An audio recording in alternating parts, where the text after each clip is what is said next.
What would you do if a stranger arrived at your door on the darkest night of winter? Would you welcome him inside, or would you feel fear in your heart? That question still lives inside me because of one night in the mountains when my life changed forever. The wind was wild that evening, pressing hard against the wooden walls of our small house. I remember how the shutters rattled and the roof groaned. My mother was cooking soup over the fire, and my younger sister sat beside her, turning the pages of a worn book. I was the eldest, 19 years old, and I often felt responsible for everyone. My little brother, only 9, was carving a stick with a small knife, while my uncle sat quietly near the fire, shaping a piece of wood into a bowl. If you enjoy stories like this one, please remember to subscribe to the channel, share it with your friends, and leave a comment below. It helps me continue bringing you more emotional English stories made for your learning. That night, we were alone on the mountain. Few people lived near us, and fewer still dared to climb the path when snowstorms came. The nearest village was far below in the valley, and sometimes weeks passed before we saw another face. Yet we did not feel lonely. My mother always said the mountain kept us company. I believed her, but on storm nights I was not so sure. The sound of the wind carried strange notes, like voices calling from outside. Sometimes I thought I heard footsteps on the path, only to find nothing there. My uncle told us these were tricks of the storm, but my brother often hid his face against my shoulder. I tried to be strong for him, though inside I sometimes wanted to do the same. The fire glowed bright in the center of the room. It was the one place of warmth and safety we had. I remember watching the shadows move across the walls, long and thin like creatures dancing in the dark. My mother ladled soup into bowls, and the smell of herbs filled the air. It was almost time to eat when the knock came. At first I thought it was only the wind again, beating harder than before. But then it came a second time, slower and heavier, like a fist striking the wooden door. We all froze. My little brother's knife dropped to the floor. My mother looked at me, and I could see the question in her eyes. I walked to the door with my heart thudding in my chest. When I pulled it open, a blast of snow rushed inside. A man stood there, his cloak covered in white, his face pale from the cold. He looked young, perhaps in his 20s, but there was a strength in his eyes that seemed older. Without a word, I stepped aside, and he entered. My uncle quickly added wood to the fire, and my mother handed the man a chair. The heat touched his face, and he sighed with relief. His hands trembled as he held them near the flames. I brought him a blanket from the corner, and when I placed it over his shoulders, he gave me a small smile, almost shy, as if he was not used to kindness. He told us his name was Tomas. He had been walking since morning, trying to cross the ridge before the storm closed the path. He had hoped to reach the village in the valley, but when the snow grew too heavy, he searched for a light. That was when he saw the glow from our window. My mother gave him soup, and slowly his color returned. For a while he spoke little, only thanking us for saving him. But later, as the fire warmed him, his voice grew steadier. He told us he was a traveler who wanted more than food and shelter. He said he had been moving from place to place, never satisfied, searching for something he could not yet name. His eyes shone when he said he wished for a life that people would remember, not one lost to time like snowflakes melting in the river. I watched him closely as he spoke. There was a kind of hunger in him, not for bread or meat, but for meaning. It made me uneasy, though at the same time I was drawn to him. My sister, too, seemed curious, leaning forward to hear his every word. My uncle listened in silence, but I saw his hands tighten around the wood he carved. The storm outside grew louder, shaking the shutters and whistling through the cracks. Yet inside the house, the stranger's voice held us like a spell. He said he dreamed of writing a book one day, a book that would carry his name beyond death. He spoke of men who were remembered for their courage, women remembered for their beauty, and leaders remembered for their power. "But me," he said, "I have none of those. Still, I want my life to leave a mark." His words touched something inside me. I thought of our life on the mountain, simple and quiet. Few people even knew we existed. Was that enough? Would anyone remember me after I was gone? I felt a weight in my chest, as if the stranger had pulled open a secret I had never spoken aloud. The firelight flickered on his face as he leaned closer. "We all dream of leaving something behind," he said. "A stone on a grave, a story told to children, or a name written in history. But no one wants to vanish without a trace." My mother placed her hand on mine then, as if she sensed my thoughts. She smiled softly, the way she always did when she wanted me to remember what mattered most. "Happiness is here," her eyes seemed to say, "not in the dreams of strangers." Yet still, I could not forget his words. The storm outside showed no mercy that night. The roof creaked and the walls shook as if the whole mountain wanted to swallow our small house. I remember thinking how fragile we were against such power. The fire gave us light and warmth, but it felt like a small shield compared to the roar of the wind and the endless snow pressing against the windows. Still, the presence of the stranger made the night feel different, as if something important was about to be written in my memory forever. My little brother finally fell asleep on the floor near the fire, his small body curled like a cat. My sister leaned her head against my shoulder, her book forgotten, and closed her eyes.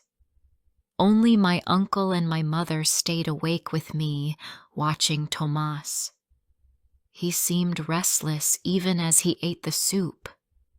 His eyes moved from face to face, then often back to the fire, as if the flames reminded him of something he could not explain. After a long silence, Tomas began to speak again. His voice was low, but it carried clearly over the sound of the storm. He said he had wandered across valleys and towns, meeting people of all kinds, but nowhere had he found a place that felt like home. He spoke of his wish to do something great, something that would live on after his body was gone. He wanted to be remembered, not for wealth or power, but for leaving a story or an idea that others would carry forward. I listened with both interest and unease. There was honesty in his words, but also a sharpness, as if the desire to be remembered might burn him as much as it drove him. I wondered why he told us, strangers, these secrets of his heart. Perhaps it was the storm that pressed him to speak, or the warmth of our fire that opened his silence. My mother listened with calm eyes, her face gentle, though I thought she disagreed with him. My uncle's jaw tightened, and he said nothing, but his hands worked the wood harder until I thought it might crack under his grip. I tried to imagine Tomas's life. I thought of him walking for hours through deep snow, with no family waiting at the end of the road. I thought of his dreams of writing, though he carried no books or papers with him. I thought of his restless spirit, always searching for more than a simple meal and a warm bed. Part of me admired his courage, but another part of me felt sorrow. My life on the mountain was hard and lonely at times, but it had roots. His life seemed to have none. When the hour grew late, my mother laid blankets near the fire for him. She said it was too dangerous to leave until the storm passed. He agreed, though I sensed he did not like the idea of staying still. He seemed like a man who feared silence more than cold. Still, he lay down near the fire, and soon his breathing slowed. I did not sleep that night. I sat beside my sister and listened to the storm outside. The wind cried against the walls like a voice in pain, and the snow piled higher and higher. My uncle stayed awake too, keeping watch like a guard. Once or twice I looked over at Tomas. His face looked peaceful in sleep, softer than before, and I wondered who he really was beneath his words. Morning came at last. The storm had passed, leaving the world silent and white. The windows were covered in frost, and the door was half blocked with snow. My brother woke first, his laughter filling the room when he saw the shining brightness outside. My mother opened the door slowly, and we stepped into the frozen air. The sky was clear, and the mountains stood above us, covered in white like a giant resting under a sheet. Tomas joined us, his cloak pulled tight against the cold.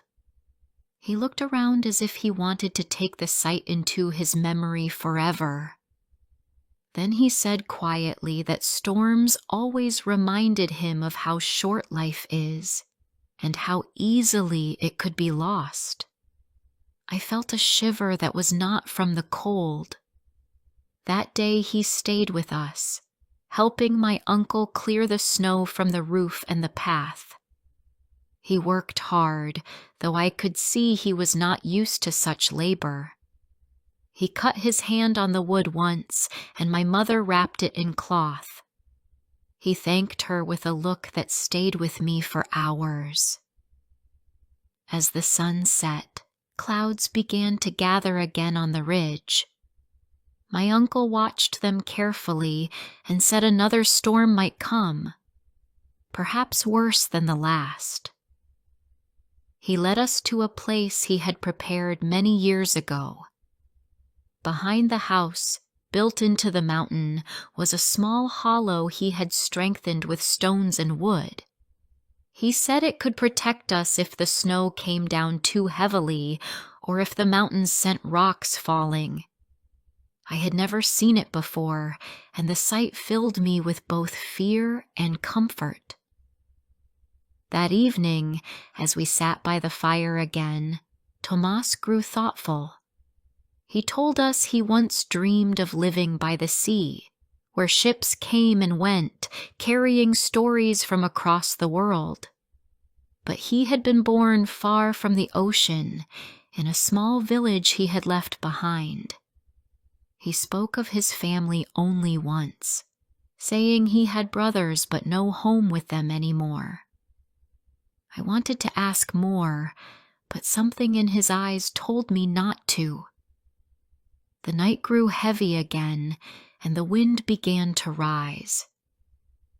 My uncle ordered us to prepare in case of danger. We dressed warmly and packed food into baskets. Tomas helped without question, his face pale but determined. The air outside carried a strange weight, as if the mountain was holding its breath. It was near midnight when the sound came. At first it was a low rumble, like thunder far away. Then it grew louder and closer until the ground itself trembled beneath us. My uncle shouted for us to run to the shelter. My brother cried out. My sister clutched my hand, and we fled into the night. The snow was deep, and the cold cut into my lungs as I ran. Behind us, the mountain roared as if it was alive.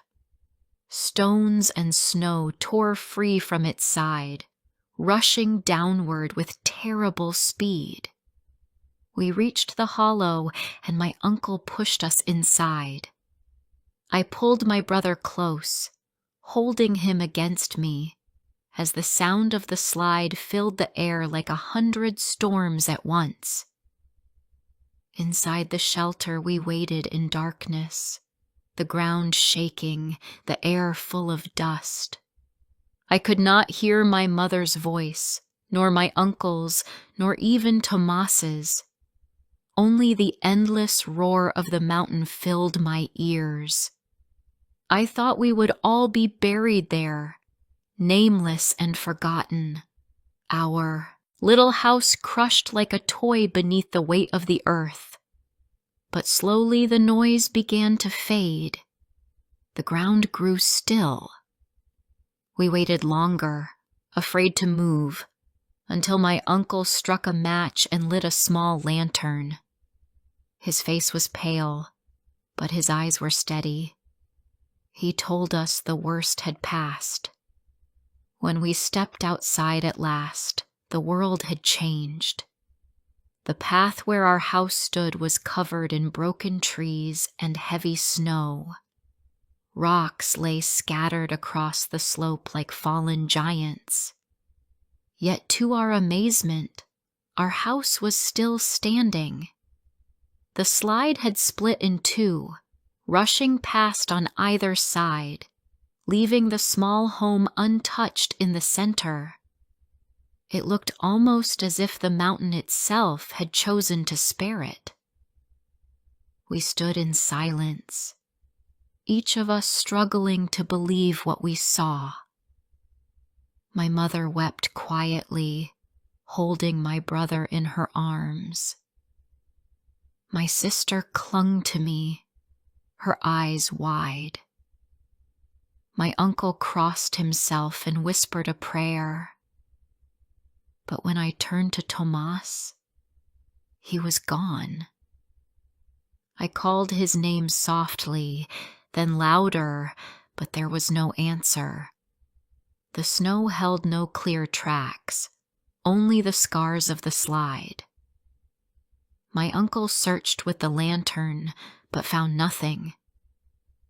My mother said perhaps he had been taken by the mountain, and we should not call again. I felt a coldness inside me deeper than the snow around my boots. We returned to the house in silence. The fire still burned, the chairs still stood in a half circle around it, as if nothing had happened. But the place where Tomas had slept was empty, the blanket folded neatly as if he had left of his own choice. I lay awake the rest of the night, staring into the fire, listening for a knock that never came. In the days that followed, the snow melted slowly, and the mountain grew calm again.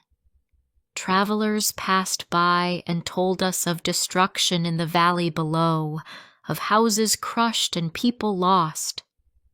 Yet no one spoke of a man named Tomas.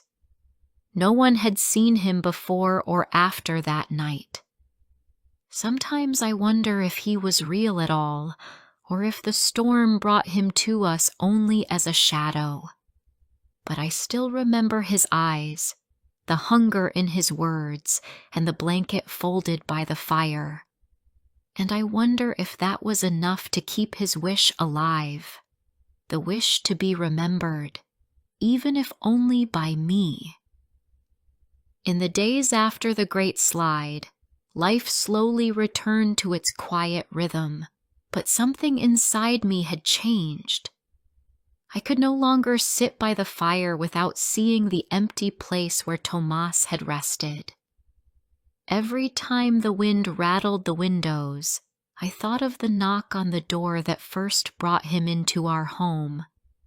And every time I looked at the mountain, standing tall above us with its white crown of snow, I remembered the roar of that terrible night when it almost buried us all. At first, my family tried not to speak of him.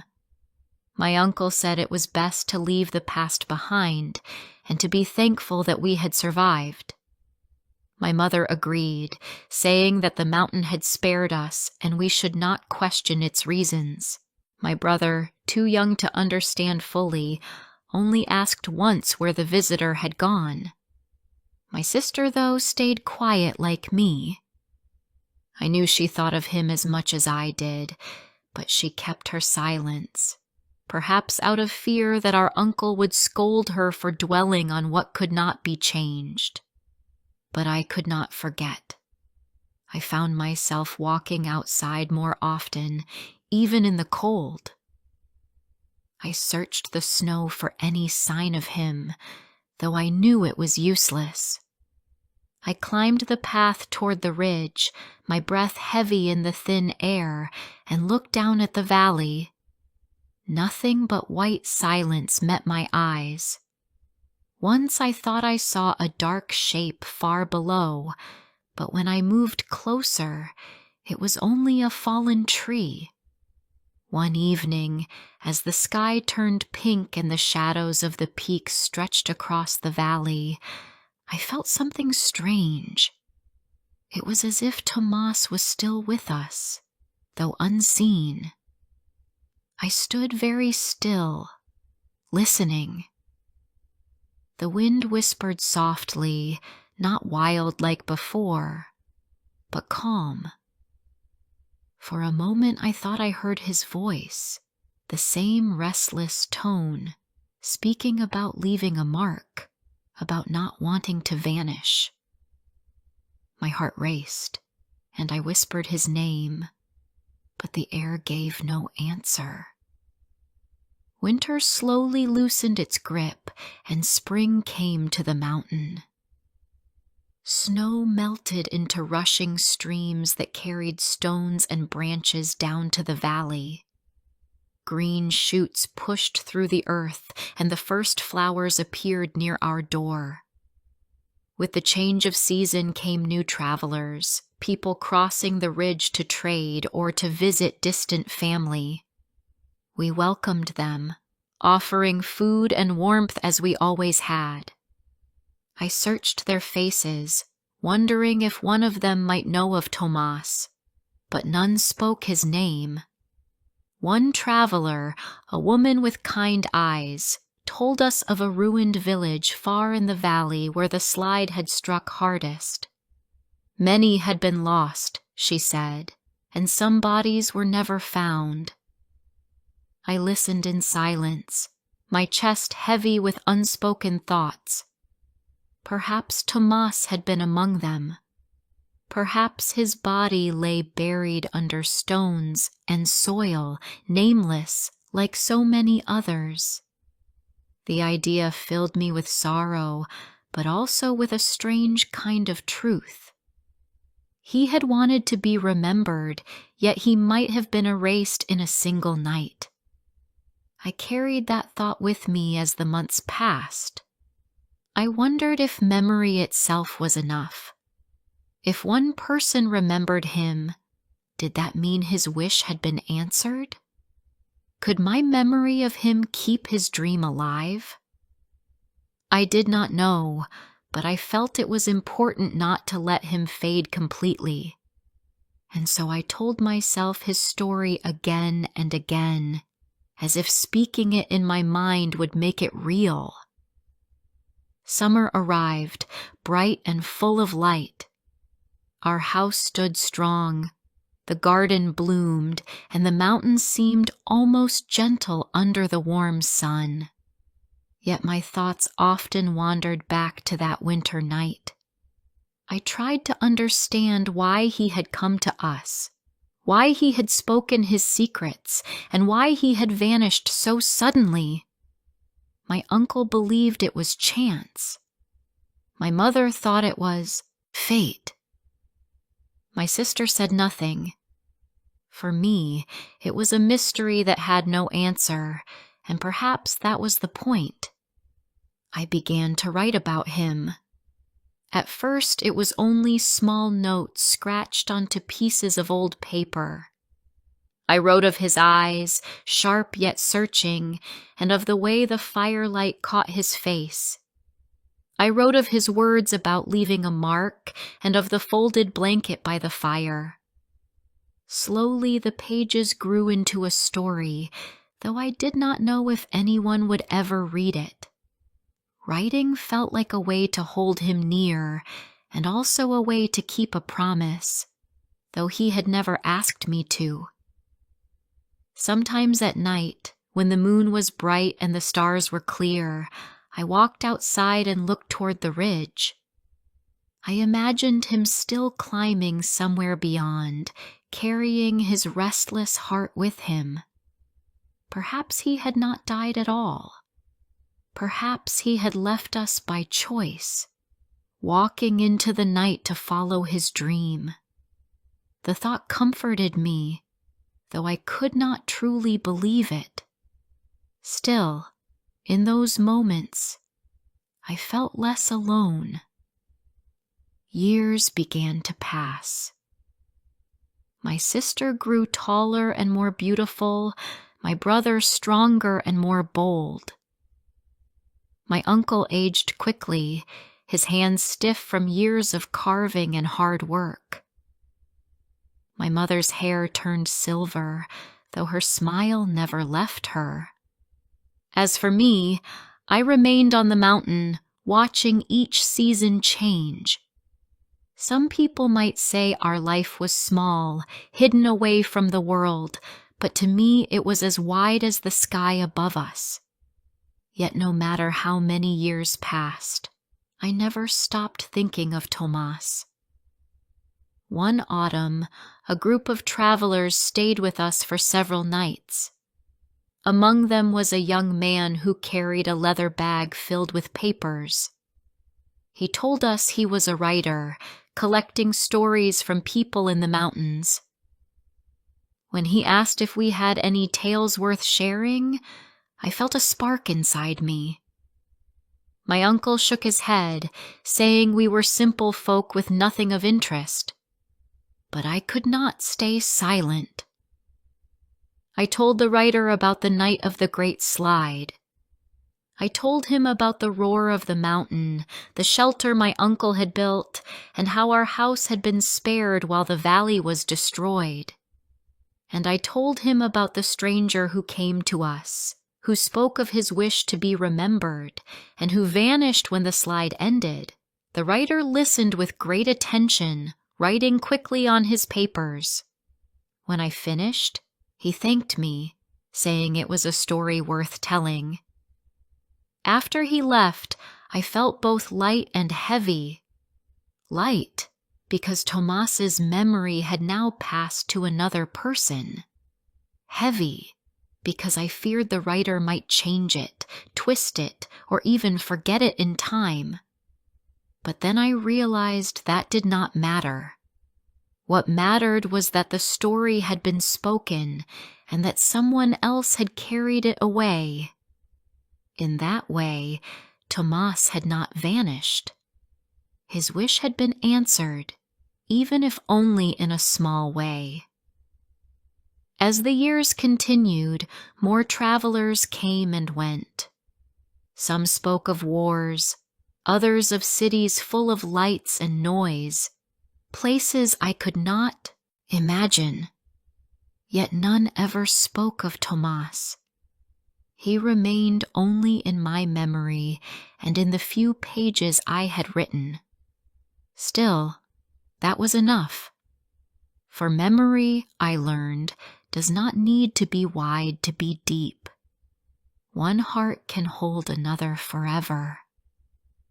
Now I am older, and my hair too has begun to turn silver. My brother has gone to the valley to build a life of his own, and my sister has married and left the mountain. My uncle passed away one winter, and my mother soon after. The house is quieter now, but the fire still burns, and I still sit beside it writing these words. I tell this story not only for myself, but for anyone who listens. Because once, long ago, on the night of the great slide, a visitor came to our home.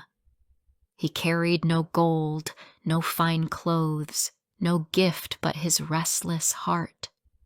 He wanted to be remembered, and though his body may be lost to the mountain, I have kept his memory alive. Every time I speak of him, every time I write his name, he is here again beside the fire. And perhaps that is the answer to his wish. Not fame, not monuments, not glory carved in stone, but a story told by another. A story that passes from one voice to the next, from one heart to another. In that way, Tomas is not gone. He is the last visitor, and he lives still, not in the world of stone and earth, but in the world of memory and story. If you enjoyed this story and felt the emotions inside it, please subscribe to the channel for more stories like this one. Share it with your friends so they can practice English too, and leave a comment below to tell me what you thought about Tomas, the last visitor. Your support helps me keep creating more emotional English stories for you.